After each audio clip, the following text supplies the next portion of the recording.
At 4-15, or won only 4-15 game, we got Old Dominion, who went 6-7 last year, traveling to South Carolina, who went 5-7 last year. South Carolina favored by 21 points on the SEC network.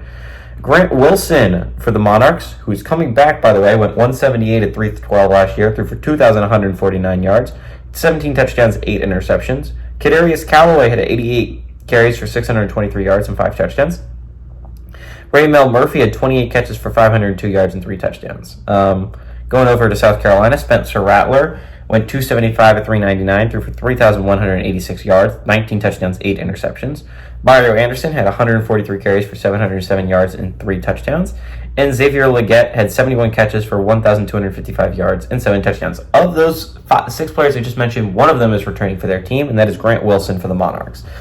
I think what is really interesting to look at, right, is Old Dominion went 6-7 last year, and you're like, yeah, that's not a great record. But then you look at the games, and outside of the Liberty games, every single game they won and lost was a one-possession football game.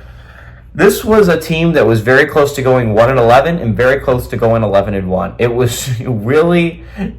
This is an interesting football team because again, Old Dominion was bad not that long ago. And I questioned the decision to hire Ricky Ronnie when he went there, right? He wasn't a great OC at Penn State. He went from Joe Moorhead to Ricky Ronnie, and there was a serious step down in offense. And I honestly thought he got chased out of Penn State, and that's why he took the Old Dominion job. But Old Dominion has made 3 bowl games in their entire history as a program. Ricky Ronnie has led them to 2 of those seasons. Ricky Ronnie has been a godsend for this Old Dominion program. He's done a phenomenal job turning around these Monarchs into something competitive. And in a conference like the Sun Belt, that is an impressive feat. It's not like they're playing in Conference USA where there's a lot of, not great football teams. They're playing in the Sun Belt. Almost every team makes a bowl game almost every year. This is a competitive, very competitive conference.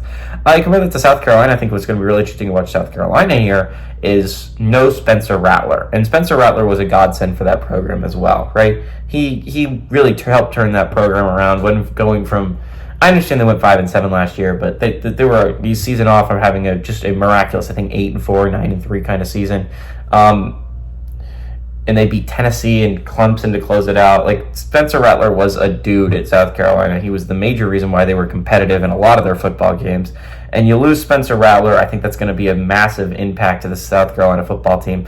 Weirdly enough, this is where I'm going to go big upset. I think Old Dominion can go on the road. I think they have the pieces there. I think they have the coaching there. This might age really poorly, but I like Old Dominion on the road to pull off a pretty massive upset in week 1, and Monarchs come away with a win, and South Carolina comes away with a loss.